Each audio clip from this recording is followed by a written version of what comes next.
नमस्कार बच्चों, हम आज 11th क्लास कॉमर्स में जो सब्जेक्ट देखेंगे वो देखेंगे अकाउंटेंसी।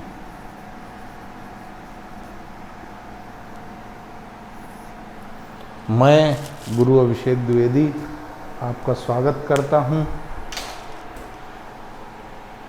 इसको समझते हैं हम, बाकी बातें बाद में करेंगे, पहले हम इसको समझते हैं।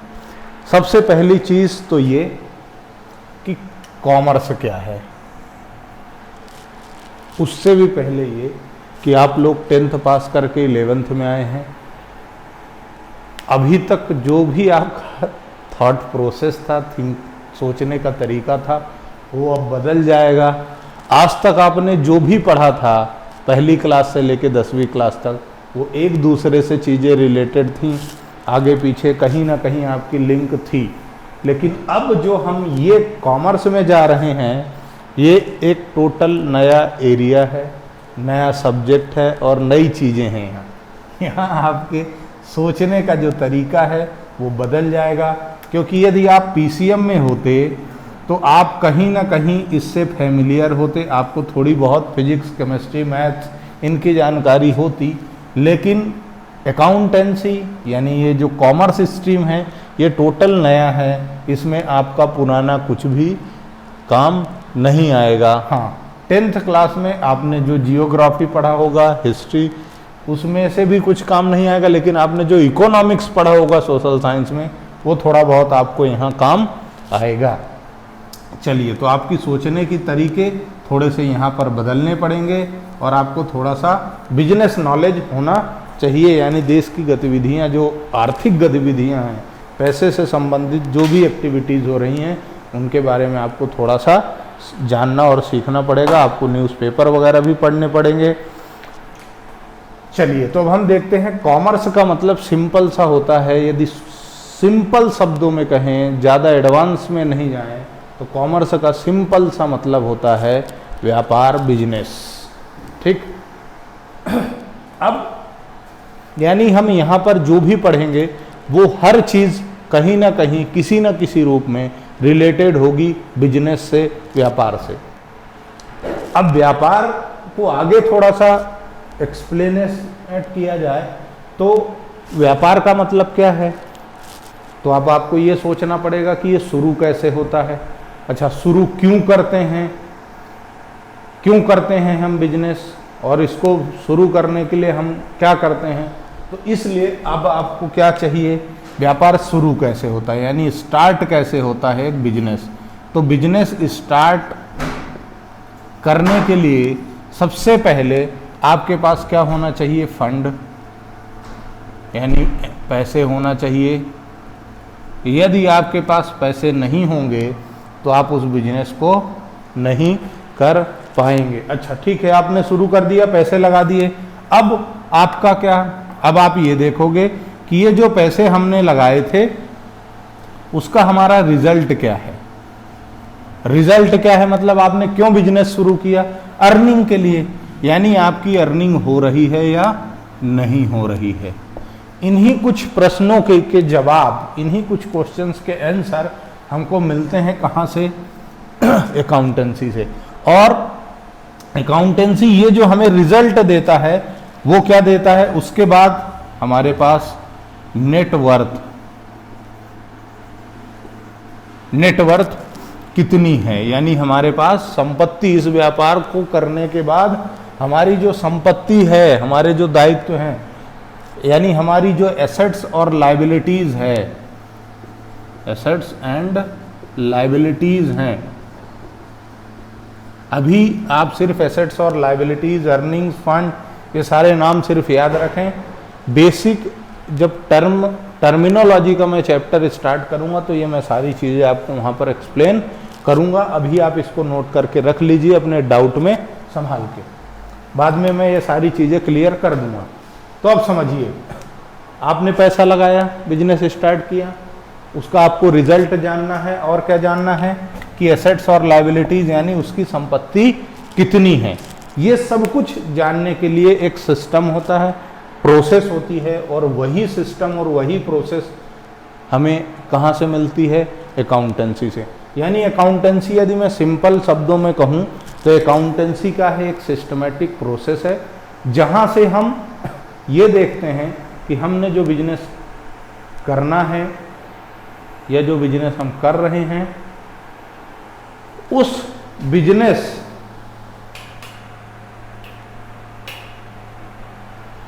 बिजनेस से हमारा पैसा जो हमने लगाया है वो हमें क्या रिजल्ट दे रहा है, उसका रिजल्ट हमारे फेवर में है या अगेंस्ट में है, मतलब हम उससे कमा रहे हैं या गवा रहे हैं, यानी हमें प्रॉफिट हो रहा है या लॉस हो रहा है।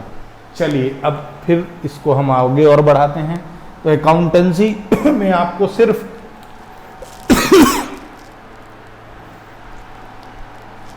दो चार चीज़ें ही ध्यान रखनी है, और वो क्या है? हमने जो फंड लगाया है वो उसका हम क्या कर रहे हैं, कैसे कर रहे हैं, उसका रिजल्ट क्या है, और हमारे पास इसको करने के लिए के बाद हमारे पास क्या लेना या क्या देना बचता है। अब आगे हम बढ़ दें तो अकाउंटेंसी ये तो सिंपल और आसान भाषा में हो गया, सिंपल शब्दों में हो गया, लेकिन हमको थोड़ा बुकिश लैंग्वेज में ध्यान देना पड़ेगा, क्योंकि आप जो भी पढ़ेंगे कहीं ना कहीं आपका अल्टीमेट ऑब्जेक्टिव उसको लाइफ से तो ठीक है, लेकिन आपको कहीं ना कहीं एग्ज़ाम में लिखना होता है, इसलिए हमें सारी चीज़ें स्टैंडर्ड लैंग्वेज में होना चाहिए, जिसके लिए मैं जो भी पढ़ा रहा हूँ इसकी सारी की सारी PDF फाइल्स इस वीडियो के डिस्क्रिप्शन लिंक में आपको मिल जाएगी। हाँ, आप यहाँ से नोट करना चाहें तो बिल्कुल नोट करते रहें, बाकी डिस्क्रिप्शन लिंक में सिस्टमैटिक मैनर में प्रेजेंट करके आपको वो चीज़ें मिल जाएंगी। तो चलिए अब हम शुरू करते हैं इंट्रोडक्शन टू अकाउंटिंग। अब हम क्या शुरू करते हैं? Introduction to accounting. अकाउंटिंग की हम इंट्रोडक्शन स्टार्ट करते हैं। ये है आपके 11th क्लास का चैप्टर नंबर 1। ये है 11th क्लास का चैप्टर नंबर 1, और इस चैप्टर नंबर 1 को पार्ट ABCDEFGHI ऐसे मैं YouTube पे अपलोड करूँगा। इसमें पार्ट 1, पार्ट 2, 3 ऐसा नहीं डालूँगा, ABCD से ये डलेगा। चलिए, तो सबसे पहले meaning and definition of accounting की हम बात करें तो मीनिंग क्या है? अकाउंटिंग एक सिस्टमैटिक प्रोसेस है। अच्छा, ये भी स्टार्ट करने से पहले हम एक दो चीज़ और देख लेते हैं।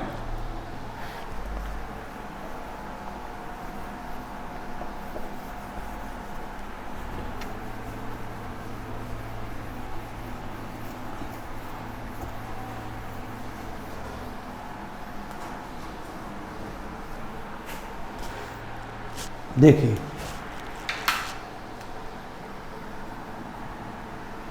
एक चीज है transaction.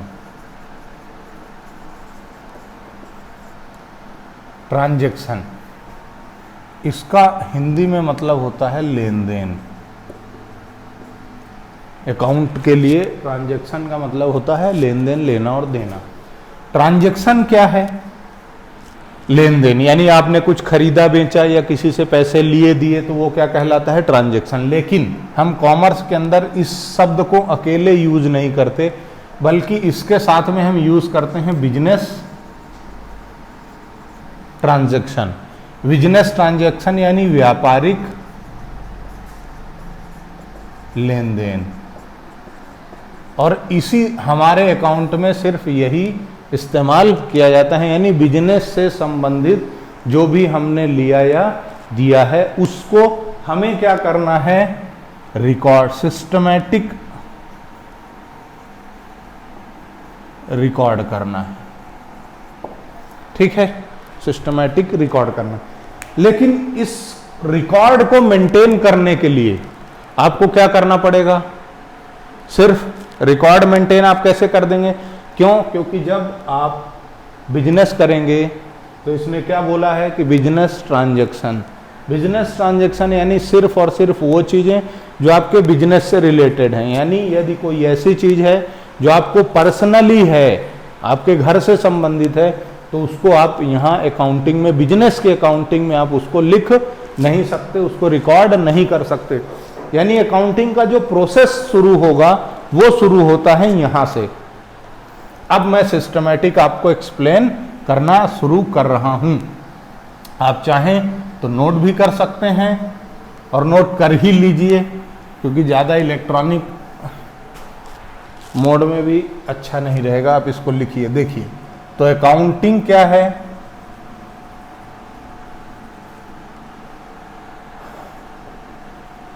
It is a process. ये एक प्रोसेस है। कैसी प्रोसेस है? पहला, आइडेंटिफाइंग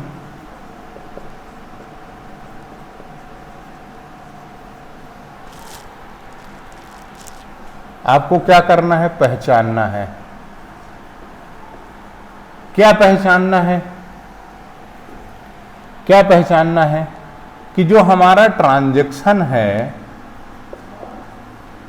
वो रिलेटेड टू बिजनेस है या नहीं। यानी हमने जो लेन देन किया है वो बिजनेस से रिलेटेड है या नहीं। सबसे पहला काम आपको क्या करना है? आइडेंटिफाई। आइडेंटिफाई करने के बाद अब आपको उसको क्या करना है? मेजर।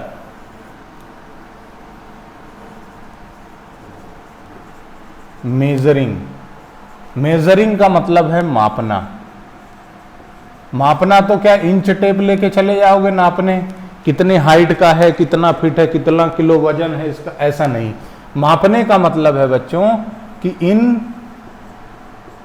टर्म्स ऑफ मनी आपको उसको मुद्रा के रूप में, पैसे के रूप में मापना है।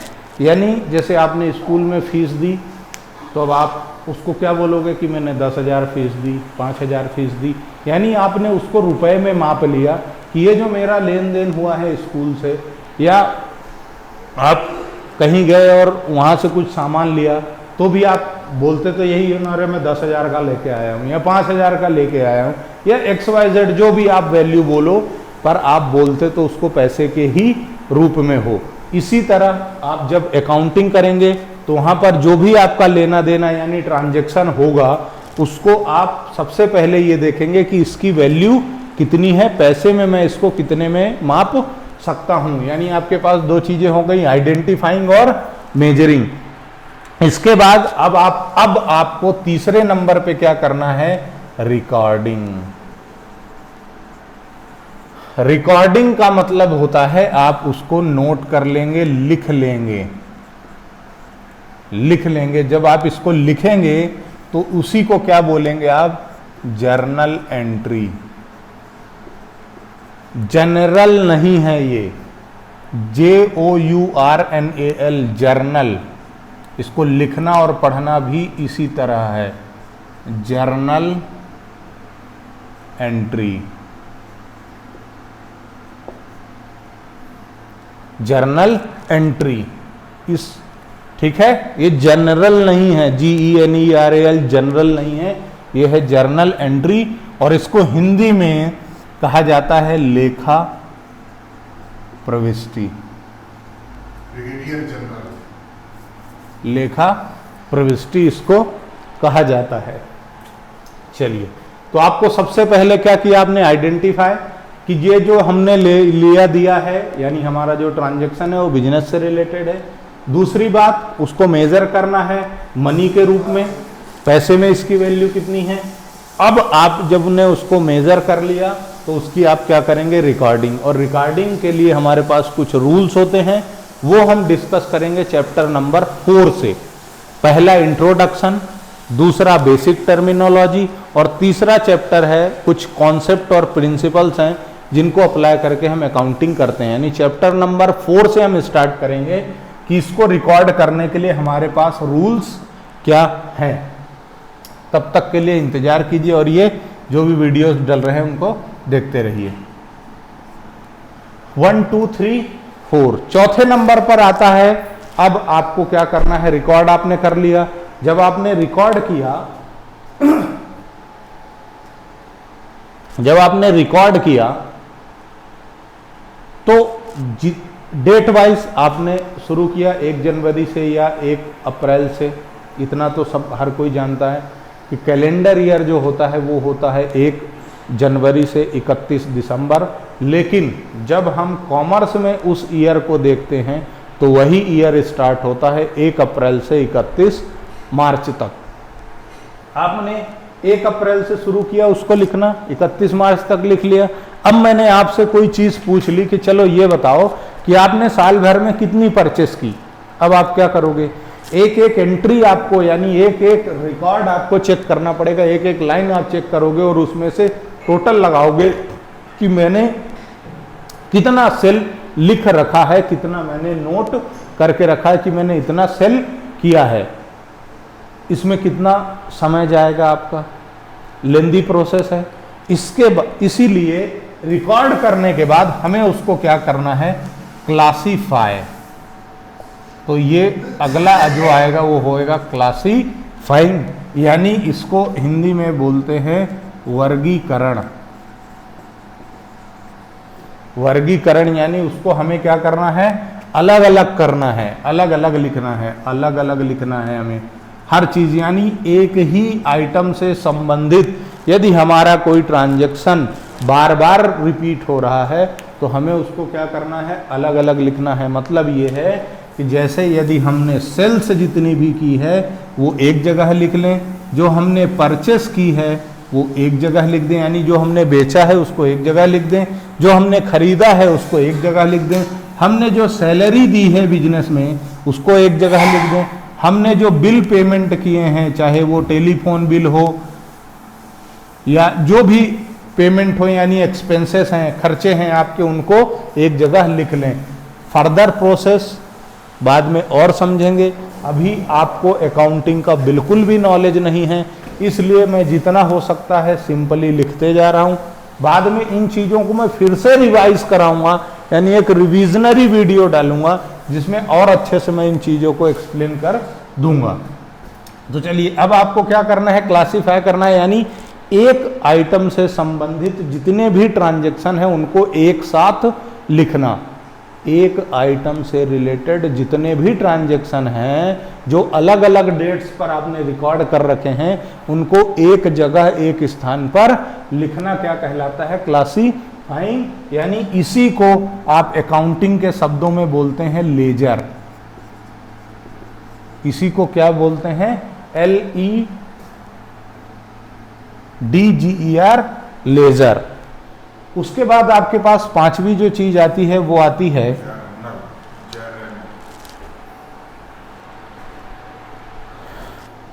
अब आपको बनाना है इसकी समरी।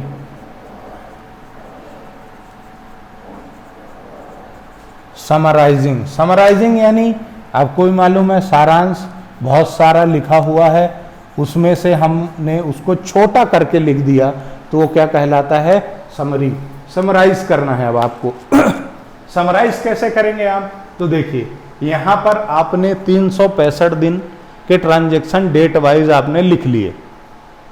यहां पर आपने क्या किया, सेल्स के जितने भी ट्रांजैक्शन थे, मान लो साल भर में आपने 400 बार बेचा था तो 400 बार एक साथ लिख दिया, वो भी सेल्स में, ठीक है। अब आपको उसका समरी यानी टोटल एक ही वैल्यू देना है। मैंने बोला सेल कितनी, तो आप लेजर आपने क्या किया, जर्नल उठाया जहां आपने लिख रखा था, वहां से सारी चीजें क्लासीफाई करके लेजर में डाल दी, यानी जर्नल से आपने उसको कहां डाल दिया, लेजर में।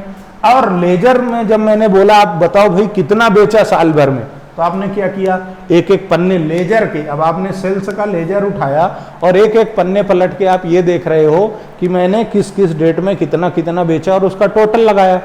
टोटल जब लग गया तो वो जो टोटल एक वैल्यू आ गई, आपने 400 बार सेल की थी और उस 400 बार का जो भी अमाउंट था हर बार का उसको आपने टोटल कर लिया और वो जो टोटल वैल्यू आई वो क्या कहलाई, समराइजिंग यानी सारांश। यानी इसको हम कॉमर्स की भाषा में बोलते हैं ट्रायल बैलेंस। इसको हम कॉमर्स की भाषा में क्या बोलते हैं? Trial balance. ठीक है, इसको खाते बोला जाता है हिंदी में, खाते। और खाना खाने वाला खा नहीं है, ये खाता है अकाउंट का, और इसको बोला जाता है तलपट। इसको बोला जाता है तलपट। कभी यदि हिंदी अकाउंटिंग हुई किसी ऑर्गेनाइजेशन में तो ये हमको मालूम होना चाहिए। चलिए, समराइजिंग। आपने सबसे पहले क्या किया? आइडेंटिफाई किया कि बिजनेस से रिलेटेड है या नहीं, क्योंकि आप अकाउंटिंग किसकी कर रहे हो? बिजनेस की।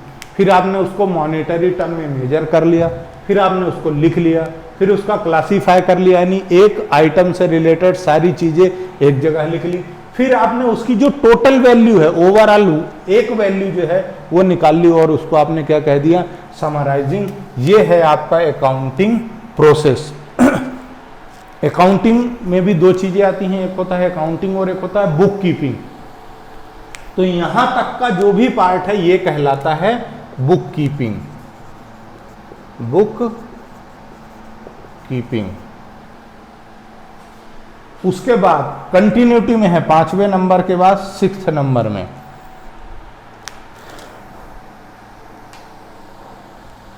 समराइज करने के बाद अब आप इसको क्या करेंगे बच्चों? समराइज करने के बाद अब आपको इसकी करनी पड़ेगी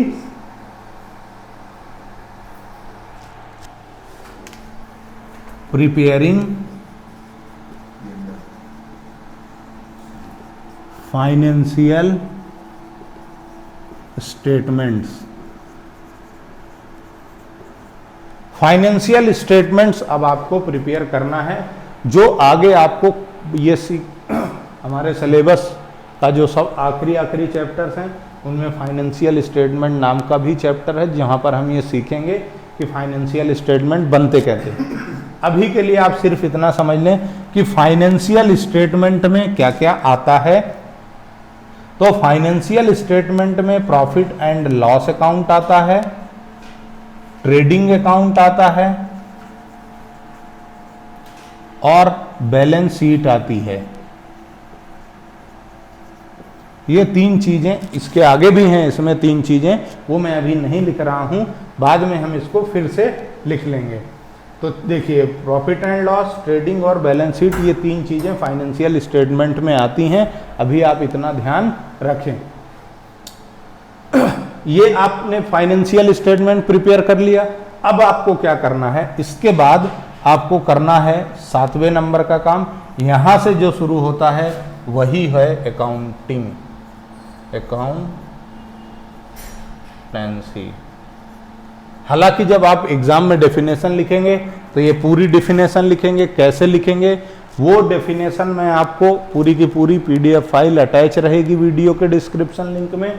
मैं एक एक उस वर्ड को एक्सप्लेन कर रहा हूं, क्योंकि वही डेफिनेशन है और वही प्रोसेस है। यदि आपने प्रोसेस याद कर ली तो डेफिनेशन आप अपने आप बना पाएंगे। अंत में मैं आपको बता दूंगा। तो चलिए, अब आपने क्या प्रिपेयर कर लिए? Financial statement. अब फाइनेंशियल स्टेटमेंट आपने बना लिया। अब यहां से बारी आती है रिजल्ट निकालने की। तो यहां से अब आप जब रिजल्ट निकालेंगे तो उसी को स्टैंडर्ड लैंग्वेज में क्या कहते हैं वो सुनिए। उसी को कहा जाता है एनालाइजिंग, इंटरप्रेटिंग, एनालाइजिंग, इंटरप्रेटिंग,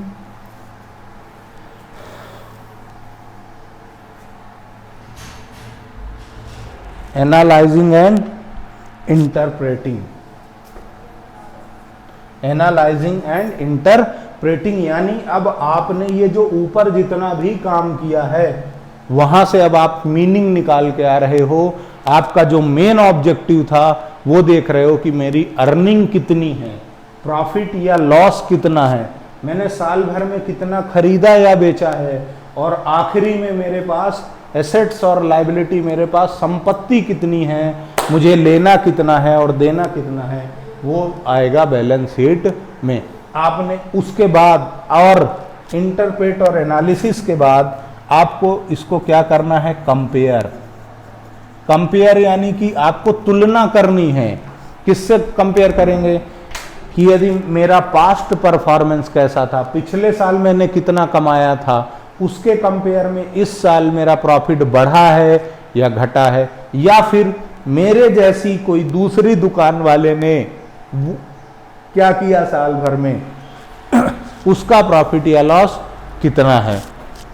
ठीक है, तो ये आपने एनालिसिस कर ली, इंटरप्रिटेशन कर लिया और कंपेयर कर लिया। एनालिसिस, इंटरप्रेटिंग और कंपेयर, ये तीनों चीजें आपको 12th क्लास में अकाउंट के 3 पार्ट हैं। एक पार्ट है एनपीओ और पार्टनरशिप, दूसरा पार्ट है कंपनी अकाउंट और तीसरा पार्ट है एनालिसिस ऑफ फाइनेंशियल स्टेटमेंट। जो 40 नंबर का हिस्सा है वो पूरा इन्हीं 3 शब्दों पर है। यानी ये 3 शब्द अभी तो ठीक है, 12th क्लास में आपको और अच्छे से एक्सप्लेन आएंगे कि कैसे एनालिसिस होती है, उसको हम इंटरप्रेट कैसे करते हैं और कंपेयर कैसे किया जाता है। ये पूरा का पूरा तीनों चीज़ें पूरी की पूरी 40 नंबर की हमारी एक बुक है, उसको हम पढ़ करके सीखेंगे। अभी के लिए मैंने आपको थोड़ा बहुत एक्सप्लेन कर दिया है, या फिर धीरे धीरे जब आप थोड़ा सा कॉमर्स में और आगे सीख लेंगे, उसके बाद हम एक बार फिर से वापस आएंगे और ये सारी चीज़ें फिर से एक बार रिवाइज कर लेंगे। तो एनालिसिस हो गई आपकी, इंटरप्रेट कर लिया आपने, कंपेयर कर लिया। अब आपको जो 8वां काम करना है वो करना है communicate to users. Communicate to users यानी आपसे जो जुड़े लोग हैं उनको ये कम्युनिकेट करना है, बताना है कि साल भर में हमने ये गुल खिलाया है, हमने ये खिलाया है कि हमने साल भर जो बिजनेस किया उसमें से हमारा ये डाटा है, आप इसको चेक कर लें कि हम भरोसेमंद हैं या नहीं, हमें बिजनेस करने का हक है या नहीं। इन सारे सवालों का जवाब हमें सिर्फ अकाउंटिंग से ही मिलता है। अब यदि आप इसको डिफाइन करने जाएं, डेफिनेशन लिखने जाएं, तो आप कैसे लिखेंगे? अकाउंटिंग इज अ प्रोसेस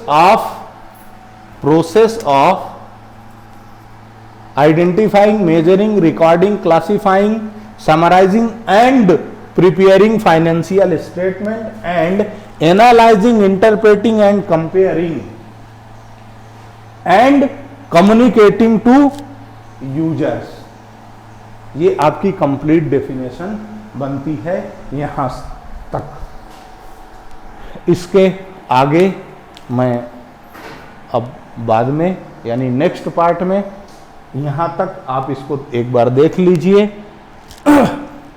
लिख लीजिए, समझ लीजिए, मनन चिंतन कीजिए। उसके बाद मैं आपको नेक्स्ट पार्ट में मिलूंगा। हाँ, मैं सारे वीडियोस अपलोड करके जब ये चैप्टर फिनिश होगा तो इसका टेस्ट आखिरी वीडियो के इस चैप्टर का जो आखिरी वीडियो होगा उसकी डिस्क्रिप्शन लिंक में मैं आपको क्या करूँगा, इसका टेस्ट पेपर के लिंक शेयर करूँगा। आप उसको दें और अपना अपना रिजल्ट एनालिसिस कर लें कि क्या आपका रिजल्ट रहा। थैंक यू वेरी मच, धन्यवाद आप सभी को। आपने मुझे इतनी देर झेला, इसके लिए आपको धन्यवाद, और आगे झेलते रहें इस शुभ कामना के साथ मैं आपसे विदा लेता हूँ। Thank you very much.